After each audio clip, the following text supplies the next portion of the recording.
Well, Dr. Allison, so I first heard about you on Stephanie Mae Wilson's podcast, Girls Night, which was among the very first podcasts I ever listened to back in 2020. I had the honor of having her on the show several months ago, but I'm an avid listener of her podcast. And when I heard her episode with you, I was immediately captivated by you and all of your work. And your podcast, The Best of You, has become one of my new favorites to listen to. So I immediately was like, I need to have this woman on my show just to talk to for my own sake. But I know that my listeners are certainly going to benefit from this conversation as well. Oh, I love that. I love that connection. That's so fun to hear. I'm so grateful that you found me that way. And it's so great to hear that. I love that. Yeah, and that's what I typically do. That's why I find most of my podcast guests, right? I listen to the ones that I love the most, and then I'll just reach out to the folks that they interview. Yes, that's great. Smart. Yeah. Well, with that, so I recently picked up one of your books, I Shouldn't Feel This Way, and I could not put it down. I tagged you in a story yesterday that I was reading it, and as you can see, I have marked it up pretty extensively. I'm one of those people that pretty much writes in every single book they read just to help, retain information. But I'm so curious, what inspired you to write this book? Well, primarily my own complicated emotions. I've always been someone, even today, at my ripe old age here of having done this work for a long time, I'm very aware of what's going on inside of me. And I'm very aware of it almost, like I say in the book, as a tangled up knot. Like I just have learned to notice, I have that feeling of something is tangled up inside of me. And when I didn't know what to do with that, it's like walking around with a limp or walking around with a part of you that doesn't work. And it doesn't help you to make good decisions when you're not clear on what's happening inside of you. And so I really wrote it primarily out of my own experience, trying to figure out how to untangle the knots of my own inner life. Also working with clients over the years, right? Just learning how to, I liken it to a necklace. Actually, this necklace I have on has had a knot in it. It just gets knotted very easily. I liken it to that really slow, delicate work of slowing down to untangle the knots, because then things are so clear and they flow so smoothly. But when you don't know how to do it, it's really hard. That's so true. I know. I love your statement, clarity gives birth to action. I highlighted that and I actually wrote it down because it's so, so true. And I love that analogy with the necklace. That's so spot on. Let's get right into it, though. Your book addresses difficult emotions that many people experience. How would you define healthy versus unhealthy emotional responses? Great question. So any emotion is not bad or good. And so the first thing I would say is an unhealthy response is to immediately shame yourself for an emotion. But it's also unhealthy to immediately, and this is where sometimes our culture doesn't get at the nuance of this. It's also not super helpful to immediately validate every emotion, right? And so either of those extremes is problematic. So hence the title of the book, I Shouldn't Feel This Way. Well, that's not a helpful response. I'm angry. I'm really annoyed at this friend of mine, or I am really bitter about what happened at work. That's just a feeling. It's neither good nor bad. It's not something to shame myself for. It's also not something to act on right away. And that's where the book goes, right? It walks you through a process. The first step is just, it's a noticing. It's, I'm bitter. I'm jealous. I'm mad. I'm lonely. That first noticing, so a healthy response to an emotion initially is just to notice it. It is what I feel. And not to act on it, but also not to shame ourselves for it.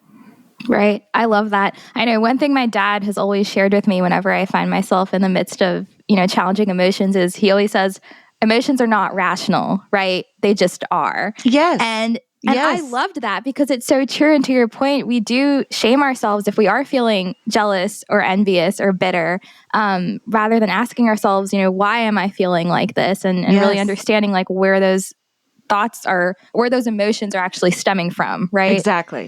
Exactly.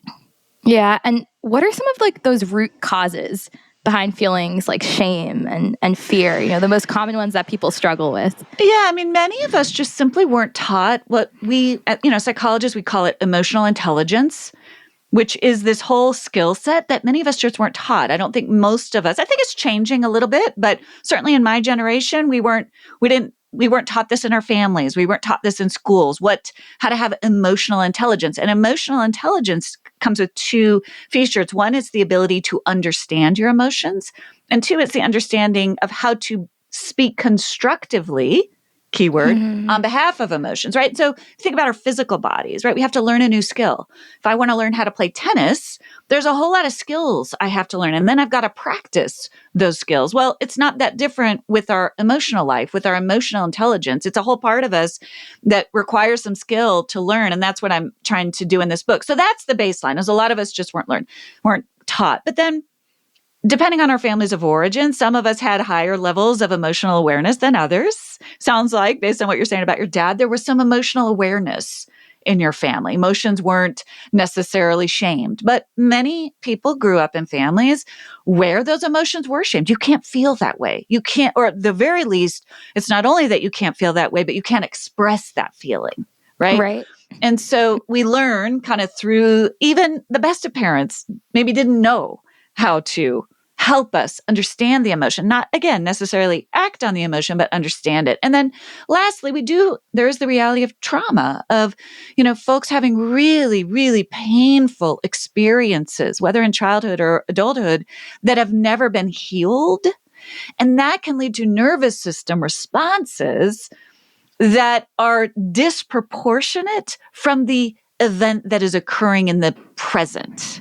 Right. And I can unpack that a little bit if you want me to, but there's a lot of ways that our emotional kind of barometer can go sideways. No, I love that. And I do want to touch on the nervous system dysregulation part at some point, but I did have a question about the emotional responses.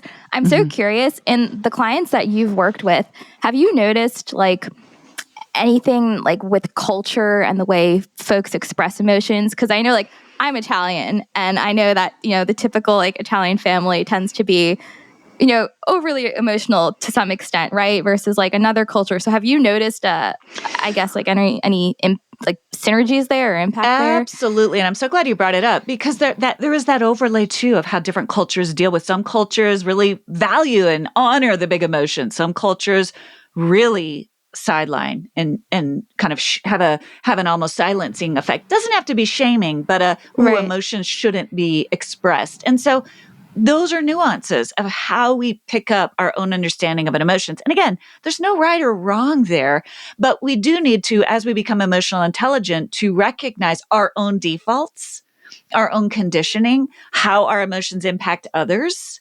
regardless, and how we wish to, again, I always think about emotions like we want to be speaking on behalf of our emotions versus speaking from them. And for different people, that'll look very differently, right? You think about relationships. In some relationships, the two people who are part of that relationship are okay with a little bit more intensity, a little bit more fire in the emotions when we're speaking on behalf of them, right? Whereas for some people, it's like, oh no, I can't, I need it to be very measured. I need everything to come out right. Again, there isn't necessarily a right or wrong as it comes to relationship, but there is a need for a negotiation and a norm setting that works for both people. And that does include some ability to regulate your own emotions. Right.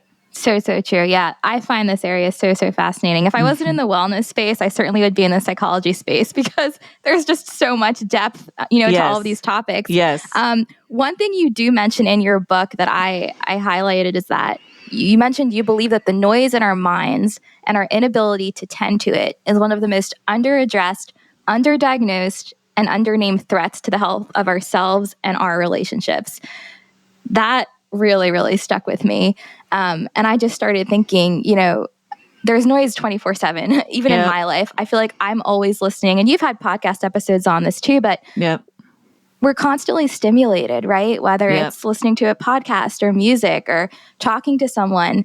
And I started to really kind of reflect on that just from my own life. And I realized that I go down those avenues because at the end of the day, I'm lonely, right? And if I could feel like I'm constantly listening to someone or something, like that is my kind of crutch, so to speak. And, I think it could be a good thing, right? But when you're constantly stimulated, it's not really great for your mind, and it doesn't leave you room to pause and reflect, on those emotions. So with that, and this is kind of a question for myself, and I know a lot of other listeners are probably struggling with this, is how do we actually learn to sit and understand our feelings rather than suppress them, ignore them, try to escape them? And that's the golden question. And I'm sure everyone has a different approach to this, but I'm curious what you've seen has worked for your clients.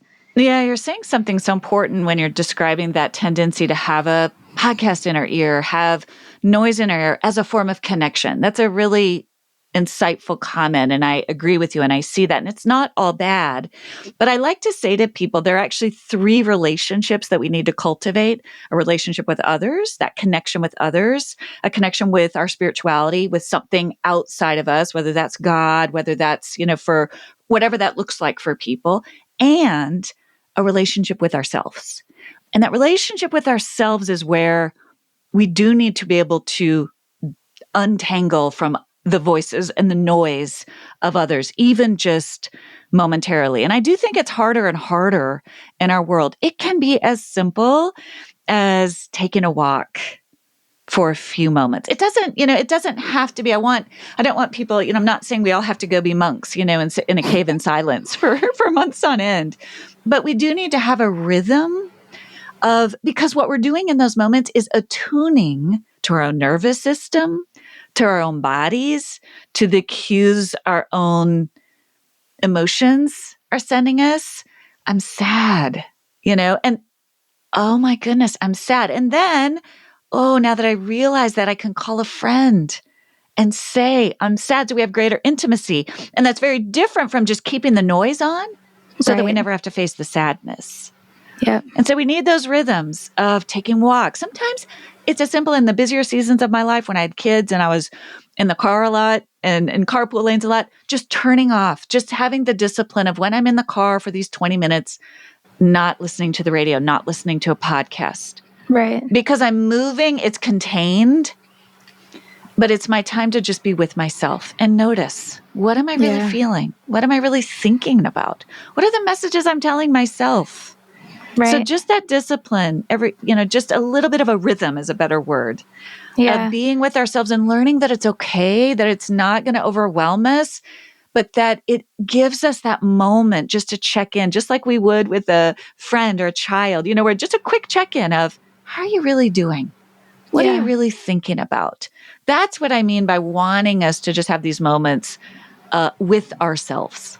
Right. That's so good. And that lends to the concept of what you call minding your mind, which I also love. And that is what you say is like noticing and reflecting our inner dialogues.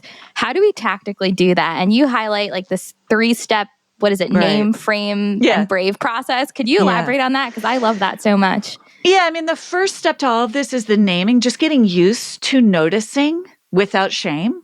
Oh, I'm worked up. I'm lonely. I'm distracted. Even a naming could be, I cannot stop listening to podcasts. I cannot be by myself. That's a naming. It's a noticing. And in that moment, there's this moment, almost just a papers width distance of what we call differentiation, where more of our prefrontal cortex comes online. We have more access to different parts of our brain. The part of us that's firing, the amygdala, and the part of us that's meaning making, right? Just that active naming of going, this is what's happening right now. That moment of awareness, that first step is a huge step toward clarity, right? Right. Even if I can't stop myself from doing it.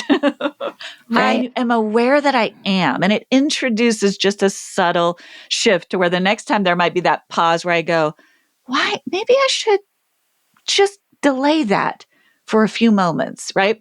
And so that first step, or if it's, I'm angry, right? And I don't know what to do about it, but I'm going to write it down in my journal and I'm going to come back to it tomorrow, right? So that first step of just awareness, right? Right. That's the naming. And then I talk about this whole step called framing. And as a therapist, this is where we live, right? It's helping people, right? And I've had people read the book and go, wow. And I'm like, but you can do this. We can also do this for ourselves. And I'll give you an example that I use in the book, but the naming is I'm angry. I just came home and my roommate left stuff all over. Or, my kids left stuff all over the house and I'm mad, right? That's the naming. So we can lash out, we can yell, we can pick a fight, we can suppress. None of that is very helpful. The alternative is we take a minute. I call it, it could be a pause. It could be a walk around the block. It could be a deep breath. It might take a few days, depending on how deep, to really, what's really going on here? And these are examples of framing questions. Have I ever asked the people I live with to pick up their stuff? Right? And if I haven't, what's stopping me? Right. So that's going to lead to a different brave action step. The second, have I been asking for weeks and they're blatantly disrespecting me? Well, that's a whole different problem, right? And so the naming of the anger is the first step. The framing of it is what's really going on here. Give myself a minute to go a little deeper with the reality of the situation, because then when I do take a brave step toward action, it's going to be way better, way more effective, way clearer. And it's going to be grounded in what I know to be true of what's happening in this moment. Right. And one thing too, you also talk about that I loved is this concept of like the holy reframe, right? And one thing I've grown very passionate about, Dr. Alison, is just incorporating faith into my approach to wellness. And that obviously applies to psychology. In fact, have you heard of Jo Hargreaves? Does that name ring a bell? No. You would really like her work. She has, I think her Instagram handle is The Faith-Filled Therapist. I had her on the podcast a few weeks ago. In fact, our episode was titled Managing Your Mind. But essentially what she does is she just like preaches that, she preaches how biblical truths, reflect like what science is finding today in terms of neuroplasticity and rewiring. And you know this very well in terms of, rewiring your mind and taking your thoughts captive. And she's kind of like a mini Caroline Leaf, I think. Yeah, sure. But she's incredible. But could you just, touch on like this whole concept of the holy reframe and how that, may change the way we approach that process? Yeah, I see that step of framing. So first of all, I said the naming is such an act of partnering with God to name what's true, right? God doesn't ask us to, and many of us, if you grew up with a faith background, that can be part of why we shame ourselves for emotions. Well, I want to be a good person. I don't want to feel mad at somebody, right? Right. But naming is just, oh God, this is what's true. I have an exercise at the end of the book. I call it Comma God. And so when you're in your car minding your mind and you're paying attention and you're like, I'm so mad, or I will gently start to add a comma God. It just becomes a conversation. I'm so mad, God. I'm so hurt, God. It's all, when we're minding our mind, it's all a conversation with God of naming what's true. The framing step, we see it all throughout the Bible, these holy in-betweens, these spaces in between, right? Where we take a minute to invite the deeper wisdom, right? The deeper wisdom that God wants us to have that's not reactive. And it is backed up by science. As you're saying, it's that moment where we allow our nervous system to calm. And we're not numbing ourselves. We're allowing for all of what we've just taken in to be metabolized through our bodies, through our nervous system, how God designed us, so that we get to a deeper, more grounded wisdom, which is I am angry and I am being disrespected. That is true. And what's also true is I don't want to be cruel. So how do I now take an action that honors both of those things? Right? This is true and this is also true. Even when we're setting boundaries with people who are harming us. And I get into that in later chapters of the book, even when there has been harm and there has been toxicity. This is what's true and also this is what's true. And I want to relate to other people from that grounded place of truth. And I do believe that is a very spiritual process. Yeah, no, I love that. I mean, look at the book of Psalms, right? Like David cries out to God, and he's very emotional. And I think that just lets us know that it is okay, right? To have all these emotions. Like one minute he's praising God and the next he's like, why have you allowed all this to happen? I don't understand. Yes, and God can handle all of that, right? Even when we're in the middle of a temper tantrum, that we don't want to have. And so that's the other thing when you talk about connection, right? When we don't spend those times unplugged from other people, from devices, we are missing out on those intimate moments with God. And God, if nothing else, starts right where we are. Right? We don't have to get ourselves to a good place to talk to God. It's right where we are, whatever's happening. That's that comma God. This is where I'm at, God. Yeah. And that's that intimacy that is just so, so deeply satisfying. Yeah, I love that so much. Another thing too, Dr. Alison, that Joe and I spoke about, and I actually spoke about the same topic with my Aunt Marianne, who is among the very first guests I ever had on my podcast. And that was this whole concept of, like fact versus truth, right? And we looked at it in the context of like, a medical report, for example, like this is what someone's blood work says, but like the truth is that you are healed. And even with thoughts, like Joe was saying, if you have a thought that does not line up with the Bible, like the second you have it, and that's how you also, or I guess is a way to deal with intrusive thoughts, is to just put it up next to scripture and say, is this true? Like, is this good? Is this lovely? Is this a good report? And if it's not, then you just have to reject it. So with that, I'm so curious too, because a lot of people do struggle with this, myself included, is intrusive thoughts, right? When we have intrusive thoughts, what is an appropriate process to address those? And I think the irony is that the times I experience intrusive thoughts the most, Dr. Alison, are when everything is quote unquote seemingly fine. It could be in a happy moment. It could be in a moment that I'm just, at ease, and all of a sudden that thought will just pop into my mind. And it's often the same thought, right? And I'm just curious, what has been effective, maybe for you personally, or again, in the people that you've helped in terms of strategies? Yeah, I think that when we're struggling with intrusive thoughts, with anxious thoughts, the body becomes so important, because sometimes meeting thoughts with other thoughts isn't helpful. Right. Because we're stuck in our minds. Yeah. And so what I found with some folks who really struggle with this is to remember to go that your body, that in psychology, we have these, and this is also supported by scripture, top down, bottom up approaches. Top down approaches are replace the thought with a truer thought.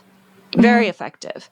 But for many people, especially when there's been trauma, especially when there's kind of a disembodied, when our nervous system is firing, what we know now is that our thoughts aren't just in our minds, right? They come from deeper places. So when our nervous system is firing in ways that are creating some negative thoughts or some critical thoughts, we also have these bottom-up approaches, which means, I need to ground myself. And there's some really great research-backed exercises for taking those bottom-up approaches of, again, nature is huge. Being outside and meditating on something very earthy. What do I see in front of me? What color do I see? What are objects that I see? Which again, we see in the Psalms, kind of looking to the natural world. Deep breathing can be very helpful, just literally releasing breath through the nervous system. So there are those bottom-up approaches that don't necessarily attack the thought head on. There are two different ways, but if that isn't working, those bottom-up approaches of calming yourself, soothing your nervous system can lead to a release, which evaporates the thoughts. So that's another way. And I do have a chapter in the book on those bottom-up approaches for folks specifically who it's almost like they have such overactive thinking parts. Yes. Right? And so you can almost outthink your own thought replacement strategies. Right. So there's a different way to kind of calm the nervous system to keep those thoughts from firing. Yeah. So interesting. And that reminds me too of the concept of thinking traps, right? That you talk about. What would you define that as for listeners who haven't yet read your book, and how can we escape those? Yeah. I mean, these are just cognitive biases that influence our emotions. And there's some they've just been studied for years, but, all or nothing thinking. If this wasn't the best podcast interview ever, I'm a complete failure. That's an example of all or nothing thinking. It's not true, But I have to first be able to name that. Okay, I feel, and I'm just making this a hypothetical in real time. I don't really feel this way. But let's say I feel I am just a failure. I have to first notice that without shame and then connect to, well, I have to reframe it, that holy reframe. Well, just because it wasn't the best thing I've ever done doesn't mean it was a failure. Maybe it was good enough, And so that's one, there's just so many, of these, false binaries. It's either or, when so often it's both and. I love my spouse and I'm frustrated with them. Right. Both of those things are true, right? And so learning to identify those can be really helpful, because then we, even just saying that for clients or for folks to be like, listen, you can be angry with someone and really love them. Calms that nervous system, brings more creativity online, brings more spaciousness online, to where we find our way to have a much healthier conversation with that person. So those thinking traps are really where when we get stuck, always they're sort of false dichotomies. Right. Have you found an association between, I guess, personality type and thinking traps? So would you say perfectionist? Because again, I'm sure there's so much research on this, but could say that like someone who might be like type A perfectionist would be more inclined to have that like all or nothing mentality? Yes, there's certainly, so there's sort of a big five. There's a lot of research on big five personality traits. I did a podcast episode on it where there's certain, very perfectionistic types, more, frankly, high sensitive people who are very aware, can take in more data. So there's always, you can always bring in the Enneagram. There are different personality types on the Enneagram that are more conducive to some of these thinking traps. And that's why we need a multimodal approach. For some people, the replacement, this just isn't true, like matching, that works. But for others, there needs to be more of a nervous system intervention, a nervous system response. Yeah. Even too, you mentioned journaling before. You're going to think I'm crazy, Dr. Alison, but I have about 5 different separate journals. Yeah. No, I do not write in them every day, but they're all kind of just dedicated to like different parts of my life. And Stephanie actually kind of inspired me to do that, because it just helps me like compartmentalize the different areas of my life, right? So like one thing could be like my career, another thing could be like personal and family. And just the act I found of writing my thoughts on paper creates so much clarity, right? And I think that's why like just having a conversation with a friend or, your parent or a therapist is so beneficial, because I think over 80% of it is just getting the thoughts out of your head, right? And just 100%. And that's why the research on journaling is so powerful. You're getting those thoughts out of your head.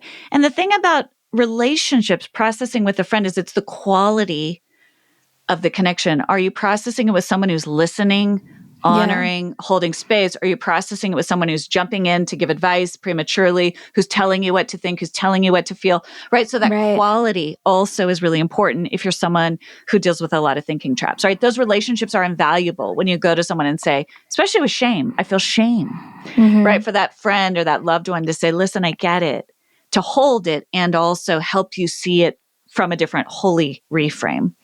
Right. Kind of on the same topic of thinking traps and intrusive thoughts, folks who deal with rumination, right, and thinking I should have done that, and constantly like replaying past events. Would you consider like a similar approach to addressing that as you would with intrusive thoughts, or is there anything different that folks could implement? There's the clinical part of me goes to, I want to be really careful how we're talking about this, because for people who really do have intrusive thoughts that are under the category of OCD, where that's a very different thing, where folks, I did a really fascinating podcast interview with a guy who's a therapist and also has dealt with OCD. I saw that. I have yet to hear about it, but that's actually why I wanted to ask you to explain like what is the difference between OCD and then just common intrusive thoughts that everyone he talks about that on the episode. And I don't want to speak for him because it's not my area of expertise, but it's a great episode where he describes it's an ongoing pattern, right? That in some ways, sometimes they're called sticky thoughts, and in some ways identifying the sticky thought and really being compassionate with yourself through it doesn't necessarily mean it will go away. Right. And so there's that category for some folks, right? Then there's a category for folks where it is rooted in a thinking trap. And it's really about identifying and recognizing the pattern and shifting the pattern through a cognitive intervention. And then also, I would just say from I'm trained in a modality called IFS, Internal Family Systems, this idea that we have different parts of us. I tend to work a lot with folks who have overthinking parts, ruminating parts. And those are parts of us that work, they think that we can solve everything intellectually, rationally, analytically. They're overly, it's a superpower and it becomes an Achilles heel. Yeah. Right. And so in that instance, what I work with people on is setting gentle boundaries with that part of us. Why are you working so hard? When they overwork, when we start ruminating, when we start obsessing, when we start overthinking, it's a cue. It's almost always a cue. I'm scared. Yes. I'm vulnerable. I have fear. Right. And so it's that work. That's the work I primarily do with folks, is getting at the vulnerability underneath. Because when we're working too hard, we're overthinking, we're ruminating, it's almost always because there's a fear underneath. Right. And we have to face the fear. Oh, I'm afraid. I don't actually have ultimate control here. Yeah. I can't think my way through the perfect solution. I have to do the best I can and calculate the risk and honor the fear. Yeah. I love that. And that just reminds me too of something in your book you spoke about, the concept of surrender. And that has been such a game changer for me. And I don't know if you know anything about my background, Dr. Alison, but the reason I started WellnStrong is because my mom was diagnosed with stage 4 breast cancer back in 2018. So it's been a journey the past several years, but I originally started it to share more about like this integrative approach to cancer, which I still stand by. But everything we've been through over the past several years has just made me realize that like it's not so much about the treatments folks pursue as much as it is about trusting God with the outcome, right? And like God uses medicine, and again, that like my mission with WellnStrong has shifted more, as I mentioned earlier, to more of a faith-based approach. But I think like we are to do what we can do, right? The Bible says like once you've done all, stand. So I think like that is important, but at the same time, it's so important to recognize that like God is sovereign and he is in control of the outcome. And whenever I do have any type of like ruminating thought about a past medical decision or, the should haves or would haves, I think I recite my verses. I recite Romans 8:28. I recite like God is guiding our, like God is in control. And there's so much peace in knowing that. And even when you apply that to like thoughts, like God knows all of the thoughts that we will ever have, right? And he says like all of our days are written in his book before one yet came to be. And that gives me so much peace that like there's nothing that I'm going to do that will surprise God, right? So just like grounding yourself in that truth has really been a game changer for me. Oh, Jacqueline, that is so beautiful and so profound. There's such a freedom in the truth that we are not God. I am not God. I do not have all the power in the universe to fix this painful situation for myself, my family member. And I think those overthinking parts of us at times, because they're scared, want to play God. Yeah. If I could come up with the perfect, and it's that gentle reminder, again, non-shaming, oh my gosh, I have to do my best, right, and let go of the rest, because I simply have a finite capacity to understand what's happening here. And it's not that we don't do our part. I hear you very clearly, but we absolutely have to be able to have that open hand. Right now, I have my open-handed. That's another nervous system response when we're overthinking. Sometimes I will do, if I can't, I will open my hands like this, to remind myself. Yeah. Ultimately, God, this is yours. I've done my best. It's now in your hands. And I do think that's a spiritual kind of embodied way of honoring that can soften those parts of us that really genuinely at their best are desperately trying to solve a very painful situation. Yeah, no, exactly. And something too, I had my cousin on a couple weeks ago, and one thing she's always shared with me, she's another just great spiritual mentor. And she always says, she's like, I always ask myself, when I'm thinking about a past decision, she's like, I always think like, but would I really have known the outcome of the other choice? Like that's in another reality that like, we don't actually know what would have happened had we chosen path B over path A. Like we think we do, but we really don't. And it just lends to the fact that like our minds really do play tricks on us. Right. And that's why it's so important to just kind of like reel it in. Like you are not your mind. No. And we are limited in our capacity and our knowing. I recently went through a situation where I had to make a really hard decision and was beating myself up that I didn't know 4 years ago, information that I know now. Mm-hmm. Right?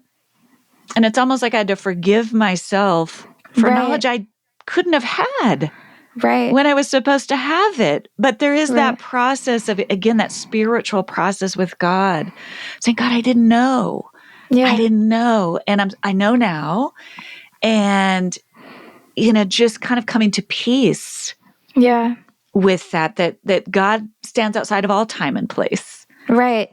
And it also too, just like I found too, and I'm 29 years old, so I still have, quite a ways to go, but I found in my, spiritual journey over the past several years, especially, is that it comes down to knowing the character of God. Yeah. Right. And I think like if we truly are seeking him and seeking his will, and we, are ambivalent about something, which I know you touch on in your book as well, like we can trust that he's going to guide our steps. Yeah.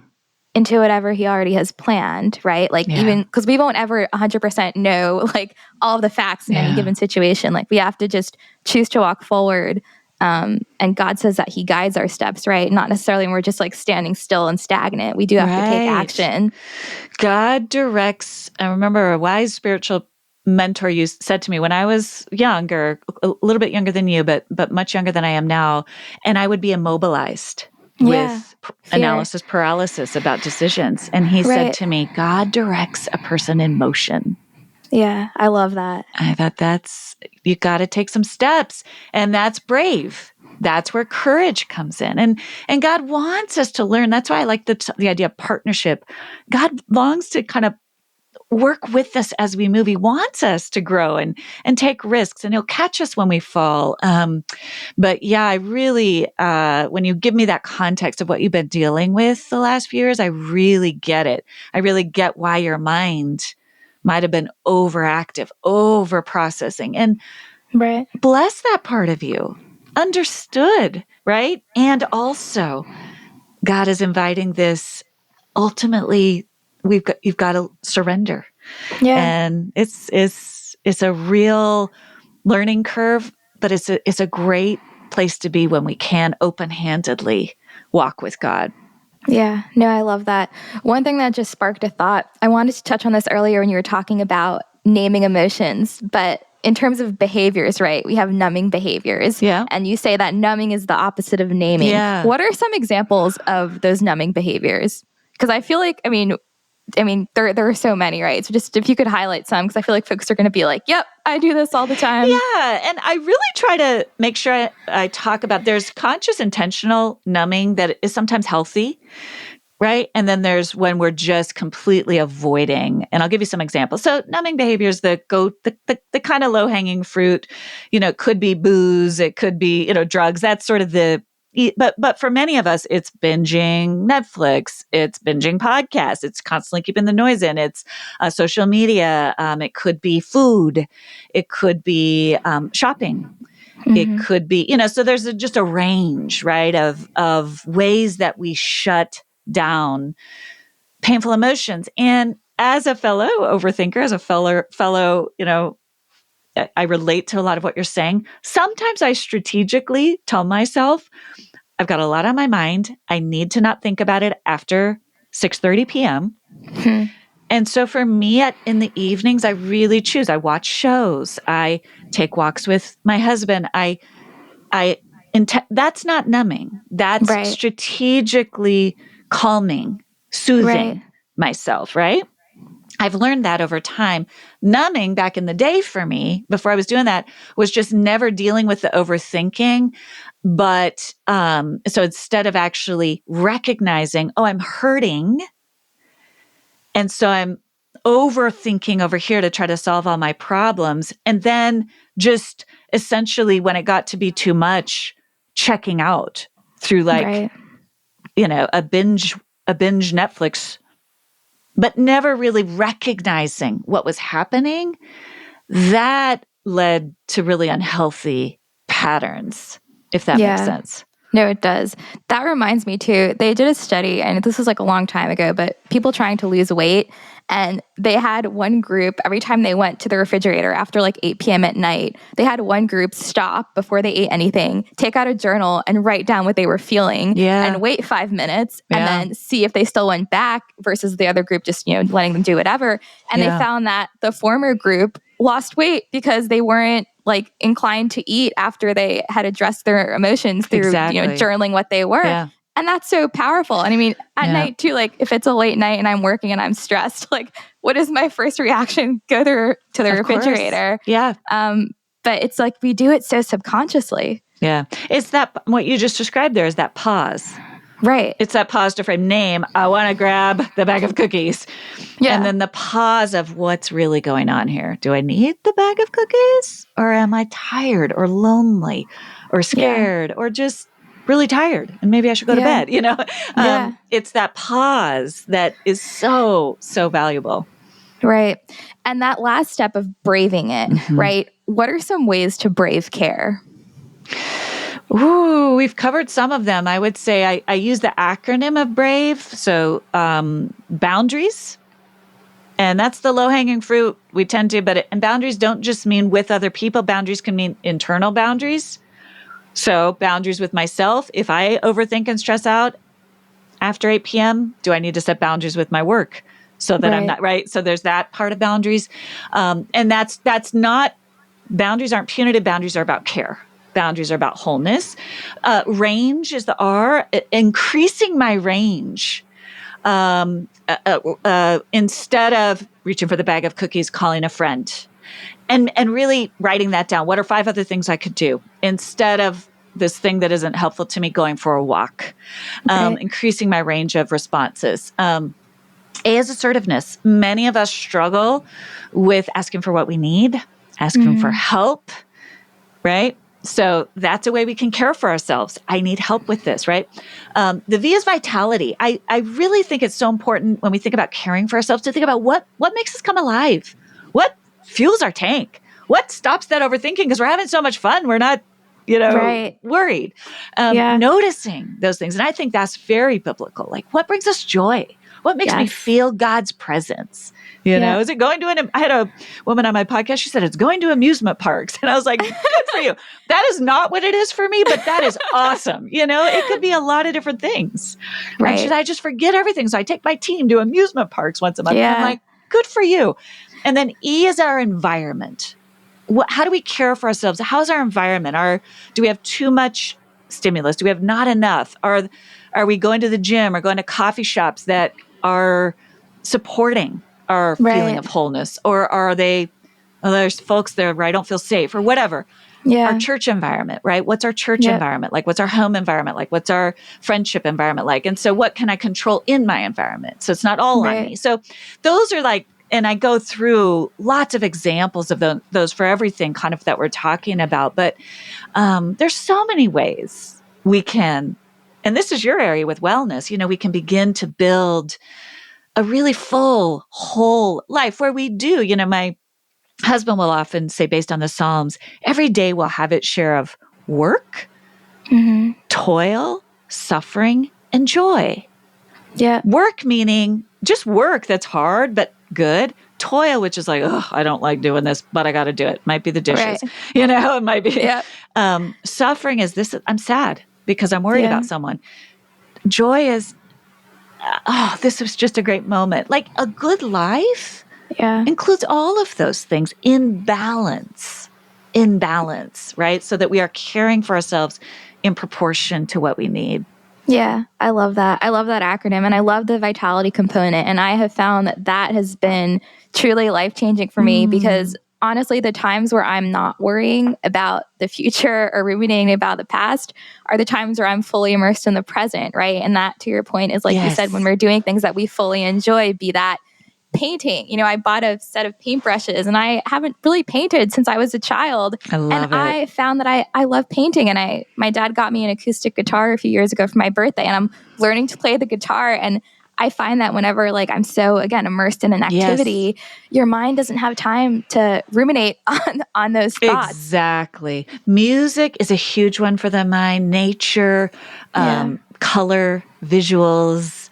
It just puts us in a different place in our mind, as you said. And that's really powerful. That's not numbing. That's healthy self-care, healthy self-soothing. Right. And even to game nights, I hosted a game night with a bunch of friends the other month, played Monopoly. Just so fun activities that, force you to be present. Good for you. Yeah, that's beautiful. Yeah. One other thing too, just talking about presence, I have found, Dr. Alison, and I'm sure, this might resonate with you, but the older I get, the more quickly I feel like time is passing. Right. Yeah. And I feel like it's so hard. It's May, it's nearly May, which is wild to me. How can we slow down time? in the sense of, and I'll give you my 2 cents. I found that when I'm more intentional about scheduling things into my calendar, right, whether it's a walk with a friend or some type of event, I'll remember my year, right? Or I'll remember the month or the week. I'll have something to remember it by. So that's been helpful rather than just this whirlwind of time passing so quickly. What are your thoughts on that? Boy, that's the $1 million question, right? How do we slow down time? Let's solve it now. Yes. I'm a big fan of rhythms, and it's kind of what you're saying. I'm a big fan of weekly, monthly, and quarterly rhythms. We often think about the annual rhythms, and I mean rhythms like monthly moments. So, for example, a monthly check-in with a friend. That something memorable that memorializes the passing of April, for example, or the passing, what is, and even quarterly, seasonal. Well, this, and not just, I love your 5 journals, not just as it relates to work, but as it relates to our relationships, our families. And we're cementing, I think about when God says, remember, that word remember is, remember, memorialize what happened in April of 2025. Just one thing, what was that one thing? And just creating rhythms with a loved one, with a friend, or in your own journal. Right. Or just a moment. Again, that's a part of minding your mind. That's a part of paying attention of maybe every day at the end of the month. What was one thing about April that was joyful? What was one thing about April that was really hard? Right. And just kind of memorializing those rhythms. I don't know if it slows time down, but I do think it helps anchor us in the swift current of time. Very true. What are your work rhythms? Because you do so much. And again, I shared with you before we really started rolling that I'm doing WellnStrong full time now. And it has certainly been quite the adjustment. I don't have a team. People ask who my team is. I respond with me, myself, and I. And I'm just managing so many different things. Wow. And it does get very overwhelming. Yeah. And every day is different. I feel like I don't necessarily have that, rhythm or structure. So I'm just curious what have you found to be successful? Yeah, it's a great question. When you work for yourself, it's easy to kind of, I've recently in the last year had to develop better skills around relying on other people and getting support, because I do tend to be a little bit self-reliant. I think you and I have some things in common. Yes. We do. And some of that working is part of that overthinking part of me kind of can be very productive, right? So it's not all bad, but learning. So I would say what I've learned is a good friend of mine, a fellow therapist, her name is Andi Kolber. She wrote a book called Try Softer. She often says this, and it's really helpful to me. I love, first of all, that phrase, try softer. Isn't that a great phrase? I love that. Yeah. I'm writing that down. And she talks a lot about the body and the nervous system. But one of the things she says that really sticks with me is she says, work from love, not for love. I love that. Yeah, right. So I'm always thinking, am I working if I'm starting to slip into working which usually comes out, I don't want to do this, but I've got to, it's like, okay, that's a naming. I've got to name that, and it's time to take care of myself. And I've gotten really good at that, really good at noticing because that's a cue that my rhythms are off. right? Yeah. I'm pouring out more and I need to bring in. And so it's helped me to have a partnership. My husband and I now, our kids really help kind of with your rhythms at times, but also now that our kids have been gone, we really help each other. And that accountability is very helpful. We stop at a certain time. We go out and take walks together. So having him as sort of a coworker is really helpful. But if you don't have that, I would say just really noticing, when am I working out of fear, out of need, out of, as opposed to when am I working out of excitement to get the work done, right? Yeah, so true. I know. And I found even with podcasting, I mean, I took a break for the past few weeks and I was home with my family, but I find that the second I start to feel like it becomes a chore is when I pull back and I ask myself, okay, why am I feeling like this? Is it the nature of the topics, right? And that's kind of also why like I've started to shift more away from the physical, health component to more of the emotional, spiritual, because that is what I myself bringing need. you life. Yeah. And like, what's the saying? Like authors write books they need to read the most or something to that effect. So I feel like that this is kind of like my book right now is my podcast. And it just, these types of life-giving conversations, addressing things that I struggle with. And I think at the end of the day, like you can be physically healthy, but if your emotional and mental health is not there, it's not really going to benefit you in the long run. That's right. What is bringing me joy? And even doing a little inventory at the end of the day. Again, kind of that, what was hard today and what brought me life today? And just noticing. And if you can't answer that second question, I need to look at that. Right. And just appreciating the little things. What's the Charlie Brown quote? It's like, life's always, life's worth living when you have something like good to look forward to, or it's so true though. Just a little thing like your morning cup of coffee or a morning walk. But just taking a day at a time. Yep. Totally. Yeah. Well, I can't believe we're almost nearing the hour. So I do want to be conscious of your time, Dr. Alison. I would love to have you back on again at some point soon. But where can listeners find you and pick up a copy of your awesome books? Yeah. Thank you so much. What a fun conversation. Just so vital. And I really appreciate your authenticity. You're just very real. And I can imagine you're bringing just wonderful healing wisdom to your listeners. So it's been an honor to be here with you. You can find me dralisoncook.com. My podcast is The Best of You with Dr. Alison. The book is I Shouldn't Feel This Way. It's really about these tangled up knots of emotion. The Best of You is more about breaking free, kind of the trauma piece, the boundaries piece. And then my first book, Boundaries for Your Soul, is more this internal family systems model that we talked a little bit about, which is a deeper dive for those of your listeners who want to go deep into parts work. There's a lot of stuff in there. So you can find that anywhere you get books, and it's dralisoncook.com. That is awesome. That will be the topic of our next podcast conversation. Okay. And I still have yet to read that one. That's a fun one. I'm looking forward to it. My very last question for you, Dr. Alison, and this is my favorite one to always ask, and that is, what does being well and strong mean to you? Oh, boy.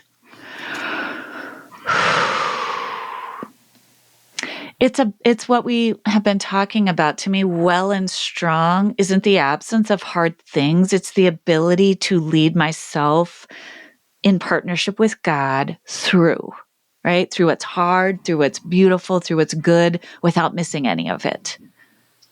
I love that. That is beautiful. I might want to include that on my website. I'll quote you. Cool. I love it. Thank you, Dr. Alison. Well, this has been so much fun. Yeah. I'm truly looking forward to sharing this with listeners, and I'll let you know when it goes live. Thanks so much. Thanks for having me.